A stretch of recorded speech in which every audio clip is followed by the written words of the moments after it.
Estudiaremos en este momento la lección número 13 del folleto de Escuela Sabática, que el título general es Cómo estudiar la profecía bíblica. Esta lección, la número 13, eh, tiene como título Imagen del fin y va a tratar acerca de alguna historia y de algunas cosas que están escritas en el Antiguo Testamento y tiene que ver con el Nuevo Testamento, con las cosas que han de suceder al fin de la historia de, de este mundo. Quiero decir algo antes de entrar de lleno al estudio de la lección, y es que en estos momentos estoy haciendo los preparativos para comenzar con mis cirugías con las cataratas. El próximo día 2 comienzo con la primera ah, cirugía y así estaré en el mes de julio eh, haciendo esta cirugía, preparándome para la otra, haciendo la cirugía del ojo izquierdo y la o la convalecencia. Por esas razones, en lo que queda de aquí al día 2 o el día primero, voy a tratar de grabar del próximo folleto algunas lecciones para tenerlas, porque es una lección por semana. No sé hasta a cuánto podré llegar, pero por un tiempo voy a estar sin grabar estas lecciones de escuela sabática, pero después que ya todo haya terminado y pueda comenzar a grabar, no importa el tiempo que haya pasado o las lecciones que no haya grabado, mi plan, mi idea es grabar todas las lecciones del folleto, aunque ya se hayan pasado. Cuestión de que podamos tener todo el trimestre grabado. Así también con los demás temas que estoy haciendo. Bien, y también agradecer por las oraciones que he pedido y sé que ustedes van a hacer por mí. Esperamos que todo sea para bien.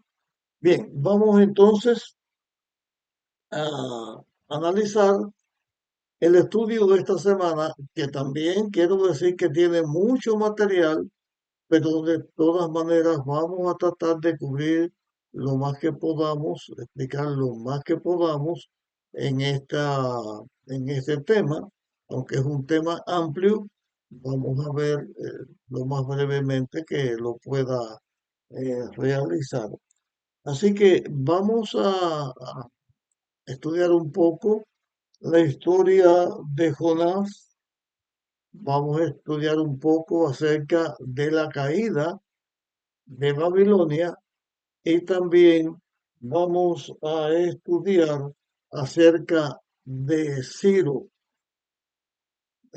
Y también, hablando de la caída de Babilonia, vamos a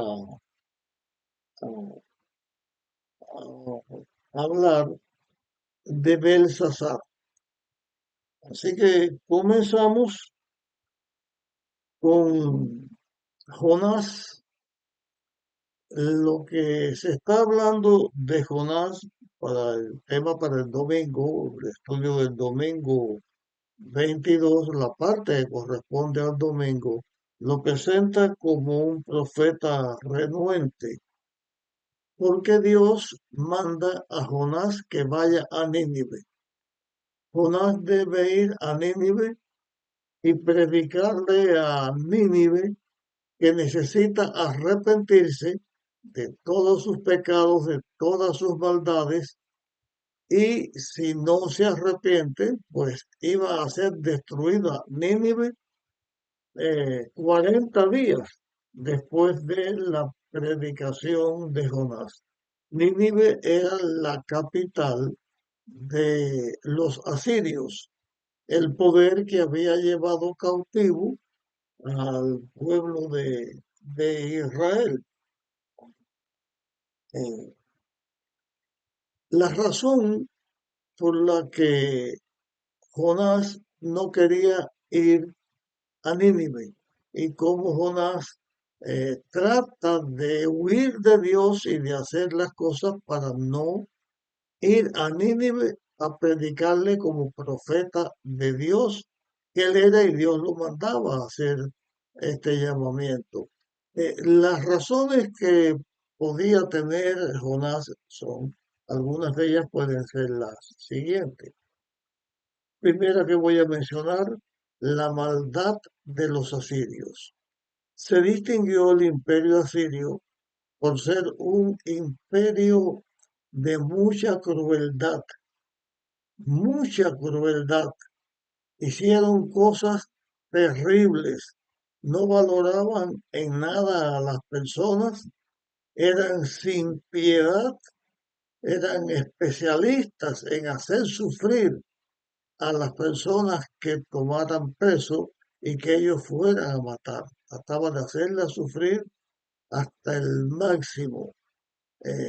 La otra parte que también preocupaba a Jonás para ir a cumplir con este encargo era que los asirios, o los ninivitas, si se arrepentían, sabía Jonás que si ellos se arrepentían, si escuchaban su mensaje, ellos entonces se arrepentían y Dios no los castigaría, porque Dios había dicho en la predicación que le presentaba, dentro de 40 días.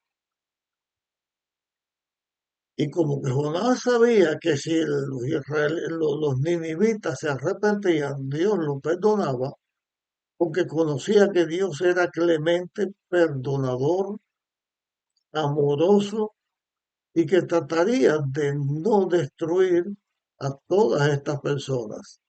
Lo que se presenta como en la lección que sucede, Dios llama a Jonás. Jonás lo que hace es irse y esconderse de Dios. Y en vez de ir a donde estaba Nínive, se fue al lugar de los puntos cardinales, lo opuesto. Si Nínive le quedaba, por decir así, un punto cardinal cualquiera al este, entonces Jonás se iba al oeste, al opuesto, para no cumplir, para no ir a ser profeta de Dios en este lugar. Eh, la historia presenta que Jonás de todas maneras fue, porque tan pronto como él cayó en el o estuvo en el barco donde sacó su pasaje, se fue y se escondió en lo más, en el lugar más seguro que él pudiera encontrar, más alejado de las personas, y ahí se acostó a dormir y se duerme para no escuchar el llamado de Dios. Se presenta la tempestad arrecia, tratan de salvar a todos los que estaban, pero la tormenta no se calmaba. Los marineros, que eran los que de la tripulación del barco, eran personas idólatras y pedían a los dioses que fueran adorados por los que estaban en el barco, tanto la tripulación como los pasajeros, le pedían que oraran para que la tormenta se calmara, porque no debía estar esa tormenta y se sabía que había un poder detrás de todo. Tratan de sacar la mercancía que llevaban y salen a buscar a uno por uno y finalmente encuentran a Jonás dormido, los despiertan y le hablan de lo que está pasando y que ellos no quieren derramar sangre inocente, pero que la tormenta cada vez es más. Entonces Jonás le dice que él teme a Dios, que él es israelita y que estaba huyendo de un encargo, una orden que Dios le dio. Y entonces, aunque los marineros no querían eh, lanzarlo al mar, Jonás le dijo que lo tiraran al mar, que el mar se iba a quietar, porque sabía él que lo que estaba sucediendo era algo que Dios estaba haciendo para que Jonás cumpliera con lo que Dios le había mandado. Después de batallar, echan a Jonás al agua. Tan pronto Jonás cayó al agua, la tormenta se terminó y esa tribulación y esas personas adoraron a Dios porque vieron que era por el poder de Jehová, el Dios a quien adoraba Jonás, que aquello había pasado.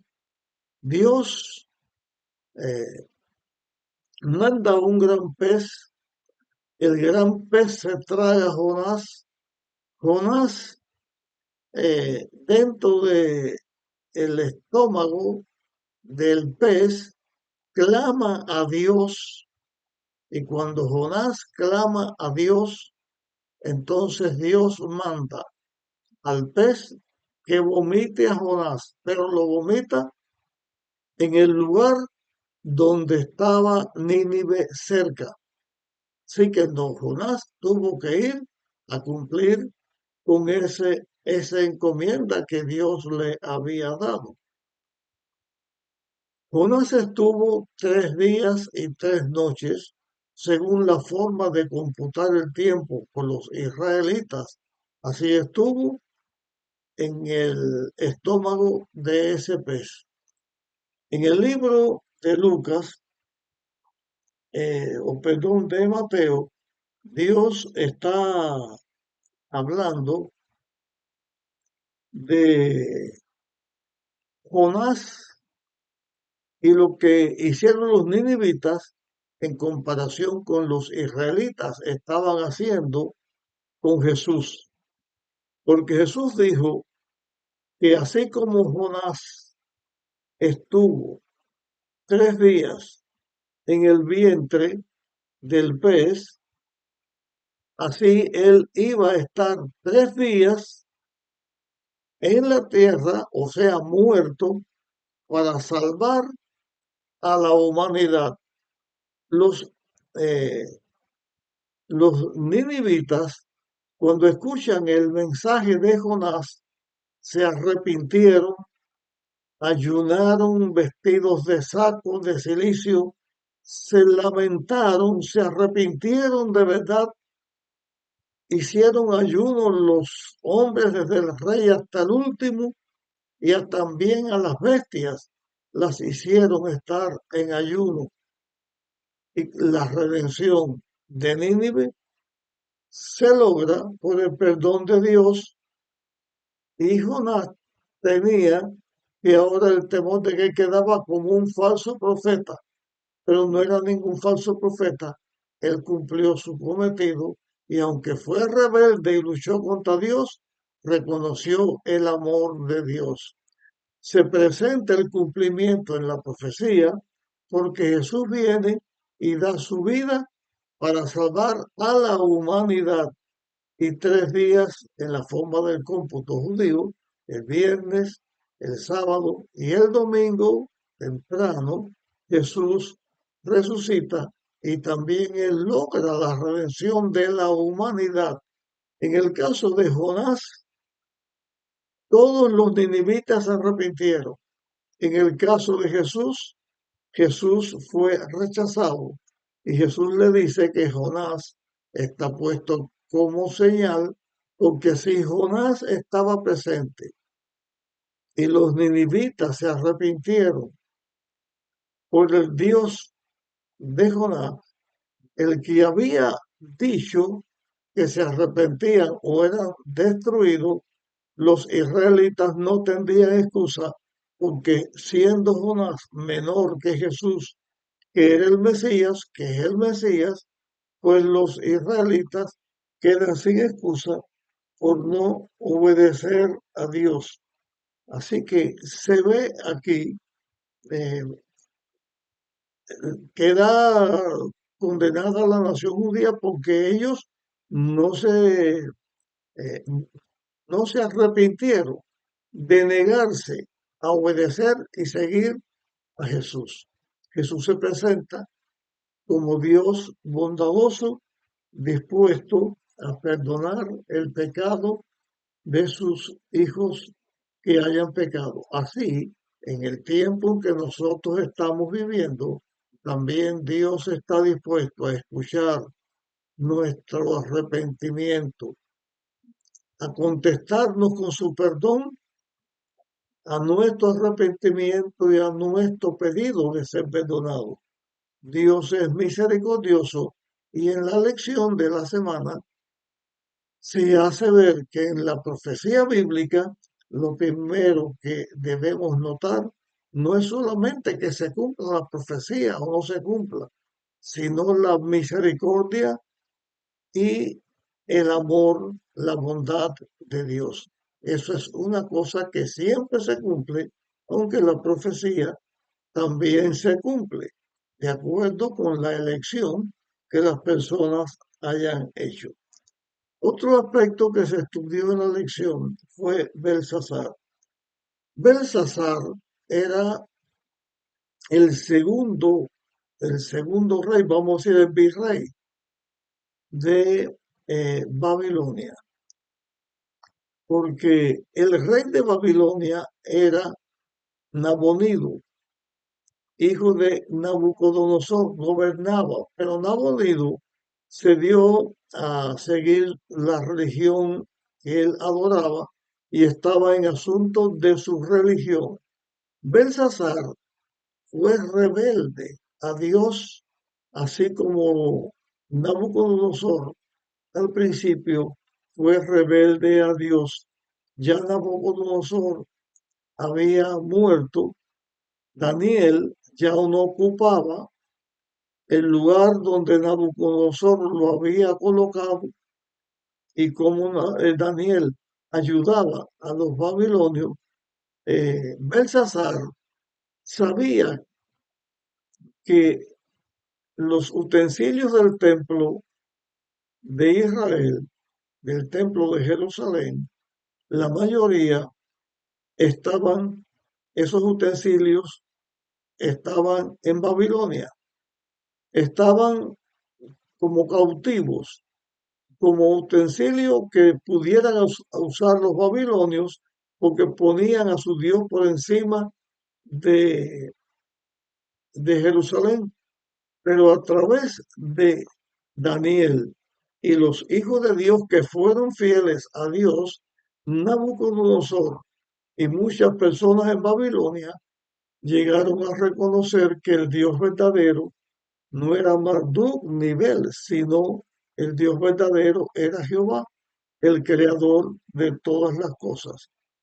Pero en una ocasión, Belsasar comienza a hacer una fiesta donde había orgías, una fiesta donde blasfemaban, mandó a buscar los vasos, los utensilios del templo de Jerusalén, los utensilios del templo de Dios, y allí blasfemaron contra Dios. Cuando ellos están en su fiesta y en su blasfemia contra Dios, Dios manda al ángel y la escritura se veía la mano de una mano que está escribiendo en la pared como dejando las letras en el aire con un mensaje. Mene, mene, tekel, parsin. Y ese mensaje no lo podían leer los babilonios ni podían dar la interpretación. Se veía que había algo en contra de lo que él estaba haciendo. La abuela, la abuela reina, llamó a Belsasar y le habla de Daniel, aunque Daniel era conocido por Belsasar, pero le habla de Daniel y le pide que hable con Daniel porque Daniel iba a interpretar el, el sueño. O el sueño no, iba a interpretar la escritura que estaba en la pared. Después de fracasar con todos los sabios de Babilonia, Belsasar llama a Daniel y Daniel le dice, quédate con tu premio. Lo que dice aquí es, y le habla cómo él luchó contra Dios, cómo actuó contra Dios, cómo fue rebelde a Dios, sabiendo todas las cosas y que por lo tanto había Dios pesado su reino, había sido hallado falto y esa noche iban a ser destruidos. El mismo Belsasar esa noche iba a morir. Aunque Belsasar cumplió con su palabra del collar que puso en Daniel y de ponerlo tercero del reino, el segundo de ese momento en que estaba, esa noche el rey Belsasar murió y Babilonia fue tomada eh, en cautiverio. ¿Qué sucedió? Babilonia tenía asegurada que nada podía tomarla. Ningún poder podía vencerlo, ningún poder de aquel tiempo, porque ellos tenían el río Éufrates que pasaba por el medio de la ciudad, pasaba por la ciudad de un lugar a otro, y una reina eh, babilónica que había existido, un rey llamado Nitocris.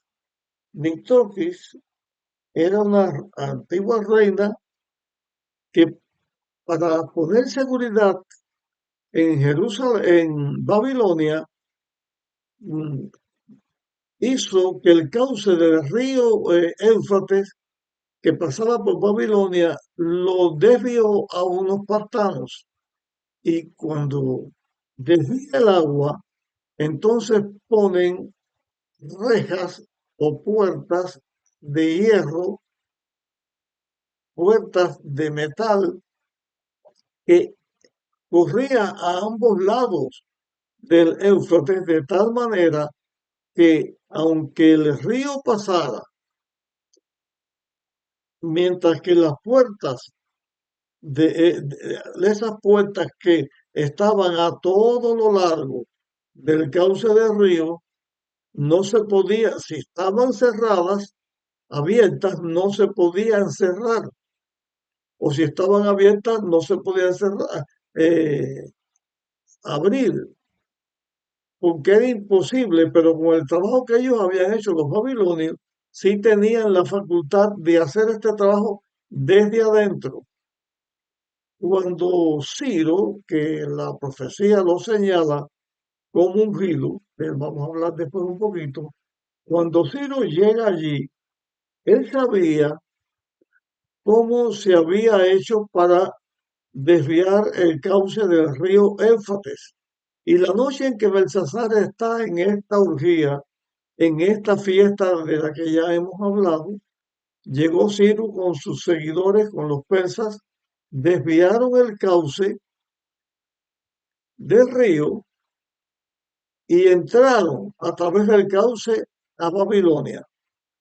Si Babilonia hubiera cerrado las puertas que estaban a lo largo de todo el río, los persas, Ciro no hubiera podido entrar, lo hubiera atravesado por el río, pero no podía entrar. Pero esa noche de fiesta, sintiéndose ellos seguros que no podían ser destruidos, esa noche se olvidaron o alguien que traicionó desde dentro por algo que le dieron o traicionaron o dejaron abierto, talmente parece que fue que dejaron abierto, porque estaban en su orgía tomando bebida, blasfemando a Dios, sintiéndose seguros, y esa noche vino la destrucción. Ciro liberó a los cautivos que estaban en Babilonia porque tomó el control de Babilonia. Tiene que ver con la profecía bíblica por más de un motivo. Primero, debemos estar alertas a las señales de la venida de Jesús. Babilonia va a caer. Babilonia está siendo, la Babilonia actual son las distintas religiones cristianas que son apóstatas, que no siguen a Dios. A esa combinación de iglesias cristianas que no obedecen a Dios se le llama confusión, Babilonia, así como el río Éufrates. Las aguas se desviaron, o sea, se secó, y así entró Ciro y tomó presa a Babilonia. Así va a ser también la caída de este mundo. Babilonia, la confusión religiosa, o sea, el mundo religioso que lucha contra Dios, que es el que establece la iglesia cristiana, va a caer, va a ser destruida. Los hijos de Dios necesitamos estar alerta para no ser destruidos junto con Babilonia. Y de acuerdo con la predicación del Evangelio eterno, que dice que debemos salir de Babilonia porque Babilonia cayó, porque va a ser destruida. También esta historia de Belsasar y de Ciro tiene un cumplimiento con la caída final del mundo religioso apóstata, de la caída de Babilonia. Para esto, el río Éufrates debía ser desviado su cauce para poder maniobrar con las puertas y para poder entrar. En la profecía, el agua representa pueblos. El agua del río Éufrates representa pueblos. El río Babilón de Éufrates le daba la vida a Babilonia literal. Ya hemos dicho cómo fue que cayó. Babilonia literal es un símbolo de Babilonia, la confusión religiosa en el mundo cristiano, la confusión religiosa en el mundo, que también va a ser destruido. Ciro se presenta en la Biblia como mi ungido. El ungido en el plan de la redención es Cristo. Como que Dios utiliza a Ciro para liberar a su pueblo, al pueblo de Israel, y da la orden para que ellos puedan regresar para la reconstrucción de Jerusalén y del templo. De esta manera, Ciro llega a ser así llamado el ungido, o sea, un prototipo, una señal de Cristo, un símbolo de Cristo. En esta señal es un símbolo de Cristo porque Cristo es el libertador de su pueblo. Babilonia también espiritual, la confusión religiosa, el mundo religioso que no obedece a Dios, que no sigue la enseñanza de las escrituras, es Babilonia, y de las distintas creencias e idolatrías que tienen, es Babilonia. Esa Babilonia está apoyada por las naciones, por los reyes de la tierra, por los poderosos de la tierra. De esta manera, las aguas del Éufrates, en el simbolismo de las profecías de Daniel y Apocalipsis, donde las aguas significan pueblos, también está señalando que así como el río Éufrates se secó, las naciones que siguen, que apoyan a Babilonia, que está siendo simbolizada por el papado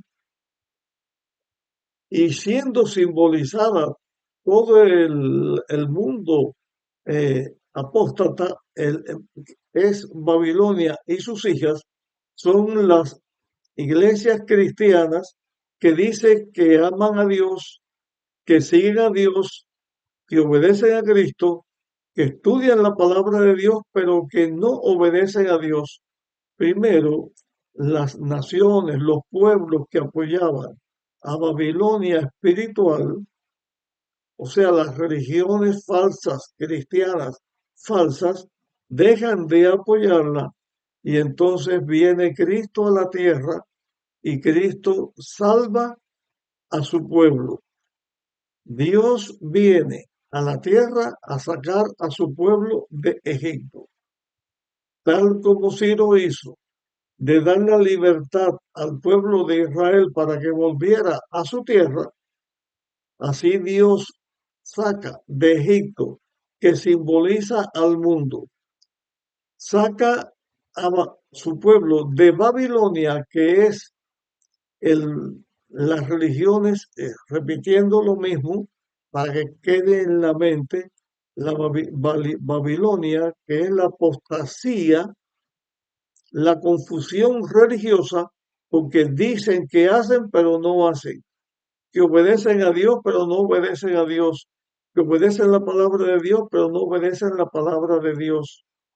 Y Cristo viene en su segunda venida, saca a su pueblo de Babilonia y lo lleva con él al cielo, lo lleva con él al paraíso, en este caso simbólicamente a la Canaán celestial, a la tierra donde Dios lleva a su pueblo, lo saca de la esclavitud, lo saca de la mentira, lo saca de la contaminación y lo lleva redimido a su pueblo. Por eso, Ciro está representando de esta manera a Dios. En el estudio que estamos haciendo, que hemos hecho, vamos a decir así, en este mes, cómo las cosas, las historias bíblicas representan lo que ha de suceder en la profecía. Aquí tenemos también a Belsasar luchando contra Dios, rebelde contra Dios, ha sido representando a Jesús, pero trayendo este mensaje final.